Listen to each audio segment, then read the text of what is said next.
And so AI is only going to continue to create opportunity. And I think that for me was the big takeaway. It's not something that we should be afraid of or run from, but really it's an enabler for us to make better decisions, to have better strategy, and to really have better outcomes for people.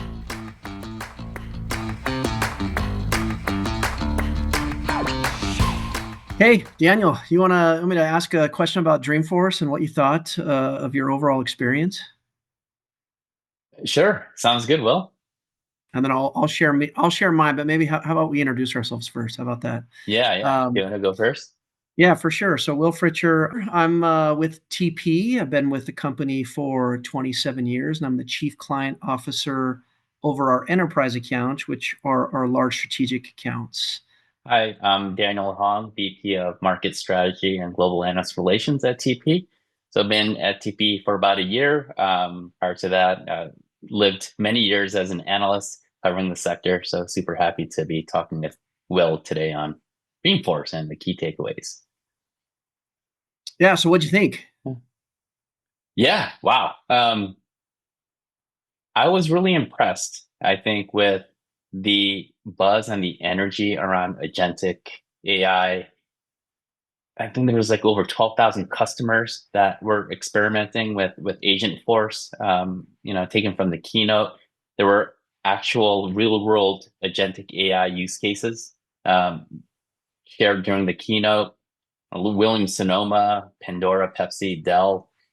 And I think we are actually noticing not only the interest, but also some of the deployments showing some measurable business impact. So I think we're at the cusp of something interesting, but still there's a long road ahead. How about your thoughts, Will?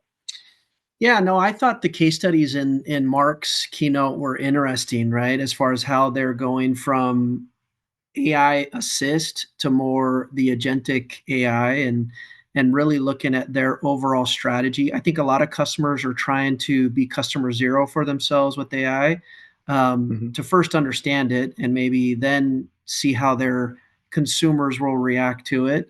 Um, I thought Mark's keynote was super positive around. I mean, they have a pretty balanced approach. I mean, I think they realize that innovation is super impatient, but they want humans to focus on, the creativity, the relationship, and the impact, and let AI kind of do all of the simple things.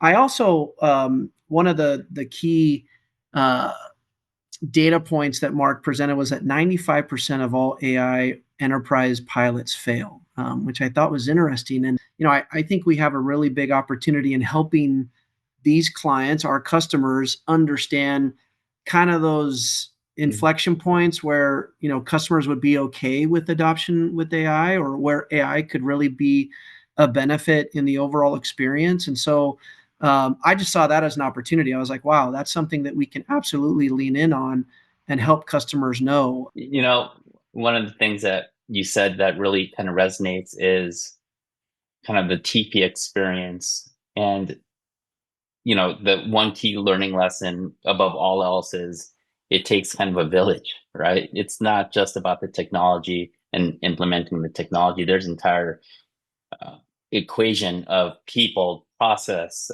change management, all of that stuff kind of needs to come together, orchestrated perfectly. Well, I wouldn't say perfectly, but orchestrated quite well. And the willingness to go ahead with AI, expect that it won't be perfect, but there has to be a commitment to bringing all the pieces together. And by doing that and iterating, you're going to get to potentially some measurable business impact. So I thought that was great. Yeah, and I think that's where our expertise in kind of evolving the customer experience over that period of time that I just mentioned is, the tweaking, the piloting, the kind of refining of how AI can really benefit both the client and the customers that we engage with. Um, I think we have a huge opportunity in helping our clients with that whole process. I also thought something that was interesting was kind of the second theme of Dreamforce, uh, data context when it comes to trust, but also just the unified data, how it's really key in order for AI to really uh, for you to get the benefit around AI, and how companies are trying to really bring all that data together. Um, because I think we have to be responsible uh, humans, responsible, I want to say AI benefactors, and make sure that there's some guardrails around what AI can really do, Mm. even in our organization, but also for our customers. Yeah, yeah, absolutely. Um, there's another observation that I'm not sure if you had a chance to get to Agent Force Labs. I think it was in Moscone West on the second floor, but it was the entire floor was like Agent Force Labs. And for the first time, and I've been to I think like 15 Dreamforces over the last 20 whatever years, I saw a very long queue of Salesforce customers waiting to get one-on-one workshop help to stand up agentic AI on their Salesforce instance. Um, I thought that was pretty. I thought it was they were in line for free teaching or something, but no, they want to actually get their hands dirty and stand up an agentic AI bot. I thought that's kind of telling just in terms of the overall interest. But then while you have an interest there, on the other side, I was able to rub shoulders with a lot of the large enterprises that have done quite a bit of investment in agentic AI. And there's just, to your point, in terms of the data and all the things coming together, there's just so much manual work that had to come up in the very beginning, and a lot of companies kind of struggled with that of figuring out how the pieces come together and to get an AI off the ground where there's some measurable business impact. Yeah, I think once they get the data all pulled together, that's when they're going to see the benefit. But to your point, I think people are in line because they want to understand what are the use cases. Like how does agentic AI really work? What can it do for my business? And how are other people using it? Right. I think that's probably why there was such a huge interest downstairs. And so, speaking of huge interest, I mean, what was your favorite keynote? There was there's actually a really good one with um, Lumen, and they Okay. are a Salesforce customer, and they talk about their journey of having how they can bring together the governance and the data, how it was in the beginning, it wasn't perfect, but they needed to rely on a partner. They couldn't just implement the technology. They had some out of the box stuff from Salesforce, but overall their guidance was, hey, choose a partner so they have skin in the game. And that way you're kind of future proofing what it is that you need to really be successful at this, because there's a lot of complexities, and you're pioneering into new areas that you've never been before. So I thought that was pretty telling and just an honest objective view of how they were able to meet the challenges and leverage kind of the partner to be successful in what it is that they were doing with agentic AI. Yeah. How about you? So I actually really enjoyed Sundar's CEO of Google. Him and Mark just kind of had a discussion. The reason why I liked it, which kind of relates to where I think AI will be probably the biggest impact, is first he told his personal story, right? Kind of a kid Mm, from India and how he came over to Silicon Valley, went to Stanford, and so that personal touch, and then with kind of where AI is going, um, really made it, I think, a more impactful story around where he believes, and he's got kind of a balanced approach where AI is headed. But he also talked about um, quantum computing, and mm, how that is probably it's going to be a reality in the next. I mean, he mentioned 3 years, and so AI is only going to continue to create opportunity. And I think that for me was the big takeaway. It's not something that we should be afraid of or run from, but really it's an enabler for us to make better decisions, to have better strategy, and to really have better outcomes for people. And so when we look at it like that, I think combining that human touch with that element of AI is really going to make it to where everybody thrives. And just like the disruption we've seen in the past, every single disruption has created new opportunities. Yes, it's driven efficiency, it's driven better experience, but at the end of the day, we've seen more opportunities come from each one of these disruptions. So I think that's why I really liked his. I mean, I'm excited for quantum computing and just what it's capable of. And I didn't think it was going to be as fast as what he said. Yeah, yeah. Not just from what Sundar said, I've also been hearing from the analyst community a lot about quantum computing as, whoa, this thing's coming and it's real, and the time horizon on that has kind of accelerated. So that's pretty awesome that Sundar Yeah. was able to provide some perspective. And I love that his belief in just humanity, and that we're pretty, I mean, we're the most adaptable thing on the planet. And Mhm. so I think he truly believes that, human in the loop is where we're going to see AI really become, part of that overall process. But you're still going to need a human in the loop to really drive the right tone for what you're looking to accomplish. In terms of like accomplishing and looking out in like 2026, just wanted to get your thoughts, right? Just on how you see companies, what they should kind of put together instead of becoming a fast follower, but kind of leading and thriving in the agentic enterprise landscape. I was just wondering what your thoughts were on that, because I think a lot of the discussions that I've had with people at the show was, hey, it seems like Salesforce is leading with. So in the past, Dreamforces, it was more, here is what we're going to provide. Let your imagination take you to where it is that you need to go in terms of like business results and so on and so forth. I felt like this year was a little bit different. Of this is what good looks like, right? When it comes to like agentic AI deployments. Um, like for me, I think when it comes to the next 12 months, there's going to be this pendulum that's going to swing back. It's great that you're experimenting. There's like science project land when it comes to AI, but given some macroeconomic forces, it may very well be the CFOs being more involved, saying, "Hey, we need to see some demonstrable impact from this AI Yeah, deployment." yeah. Um, and a lot of people had said that they're worried about that in like 2026. I was just wondering, what your thoughts were on that and your observations. Yeah, I think you're spot on. I think there's going to be an accountability measure that CFOs are going to be like, look, we've been spending billions in investment, and so and I think a big emphasis was placed on moving AI projects from experimental pilots to like enterprise scale deployment, right? So that the benefit that you're talking about really is materialized. And I would say, that's where um, we're going to see kind of the real, like the next evolution of AI is when those pilots become um, real deployment. And the great thing is we are part of some of those deployments. We're part of some of those, and we've done those for such a long time.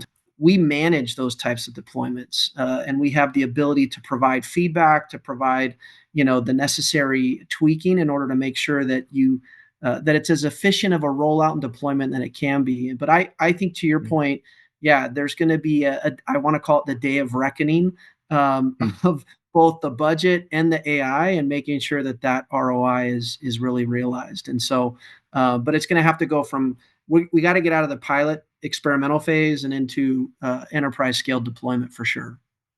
Yeah, which you had mentioned earlier on is about the use cases, right? Start with the use cases first and then create the framework and then backtrack from there. I think you have to be customer zero. I think you have to take risks of kind of pricking yourself with the necessary shots to see how you're going to get infected by AI, and then from there you'll see what you're capable of, and what actually works and what doesn't. And so I think you're going to see a lot of people trying to push being customer zero. I mean, Microsoft has been a pretty good use case of that. They've been promoting a lot of the efficiency gains that they've seen internally with Copilot. And so, yeah, I think if you can eat your own dog food, it's a lot easier to then pitch it to your customers. Yeah, yeah. And I think the beauty of TP is, especially with TP Fab, we're pretty agnostic when it comes to the AI and agentic AI that we're leveraging. And so, with the many customers that we have a pretty good technology backbone to where, we can plug and play with pretty much anybody. And so it makes it super easy for us to pilot and to test, and to really turn on a dime for some of those things that we need to do, especially in the experimental phase. And so I think it's critical that we have to have that flexibility, which we've had over such a long period of time, Mhm. in order to move quick. Because, like I said, innovation is very impatient. Yeah, yeah, exactly. I really like how it's a holistic transformation, and like TP AI Fab is bringing together the people, process, and culture in a way. And essentially, it's, as I said before, it's not just the technology, it's not just out of the box. There's a lot more moving parts that companies need to understand to get right. So instead of just doing the science projects, there's an opportunity now to actually work with partners in that sense to bring the pieces together. So when you're going to the board saying, here's the ROI, here's where we made some like huge impact, they're able to do that on the first go instead of, hey, we need another 18, 24 months to figure out Yeah. where this is going. When an intelligent conversation is had, and that's where somebody like ourselves can come in and really be that outside looking in, from an AI standpoint, to say, hey, I would do this or that, and really kind of, especially given our experience with the customer experience. So I think we absolutely have an advantage on helping some of our clients do this the right way. When I was at Dreamforce and I was looking at all these agentic AI bots doing all these tasks, and essentially enterprise army of these agentic AI doing all these tasks and automation. One of the things that popped into my head was this quote from Bill Gates in the 1990s. I don't know if you remember this one, Will, or you come across it, but it's the first rule of any technology used in a business is that automation applied to an efficient operation will magnify the efficiency. The second is that automation applied to an inefficient operation will magnify the inefficiency. Mhm. So I think that seems to be the golden rule here, because a lot of the companies that I had a chance to talk to at Dreamforce, they kind of struggled with how to get ready, right? How to get AI ready, so to speak, and what that actually meant. And I kind of distilled it into three areas here, and I think it's a great overlay to our TP.ai Fab. And I'm curious to hear your thoughts. The first one is like data readiness first, getting that the massive upfront effort that you actually need to clean and consolidate and structure the data before the agentic AI can deliver any value, and to really kind of clean up the use cases, be very specific about aim to deliver. And then from there, there's like value driven governance, right? So you need to have very strong governance. And that's the foundation for really scaling agentic AI from a lot of these companies that I talked to that are further along the journey than others. And we talked about this before, but using the business cases as a decision framework. And that's pretty simple. Like, is it going to provide value? This is a very specific business case, and isolate the success metrics and the KPIs, because that's what you're going to be able to measure against when you actually go and have the conversations with execs on this is why we did this and this is how we improved in this area. And last was kind of a sustainable engagement model. And I thought this was an interesting learning. Actually, this came from uh, one of the sessions that I went to. It's like, when you're thinking beyond initial pilots, like what does a scope of work look like 3 years from now, right?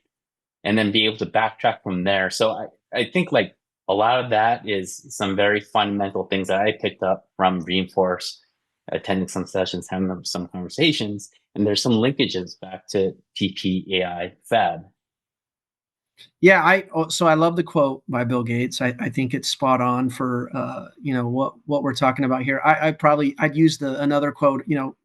With great power comes great responsibility, and I don't know if that's from, what is that, from GI Joe, or I don't know what movie it's from, but I think it's, what I mean by that is like everybody wanted AI. They wanted to implement it as quickly as they possibly could because they saw the advantages of how it can drive efficiency within their operation. But I think to your point, they didn't consider, the data uniformity, the governance, all of those things that are kind of required to really make it to where AI can be as effective as it should be, and in a very, um, I want to say, controlled environment. And so I think a lot of companies are quickly realizing that as they've done these pilots. Now they're going back and they're saying, wait a second, we need to, do step one, do step two, do step three, and get their ducks in order for the outcomes to be what they really expected. So I think we're in a really unique situation where, we've kind of been through that journey quite a few times and understand, where customer behavior, really wants to go, or where they feel like AI can really be an adopter. And so it's interesting that now they're kind of backpedaling a little bit and going through exactly what you just said, kind of that journey of, okay, well, let's get our data uniformity. Let's then talk about the guardrails. How do we use this, in a very mature manner? And then, so that the outcomes are really, how Bill Gates said it, super efficient, super effective when it's adopted correctly. Yeah, thanks for sharing your insights, Bill, and glad we were able to tag team and both attend the conference this year Yeah, and share some of the thoughts. sounds good.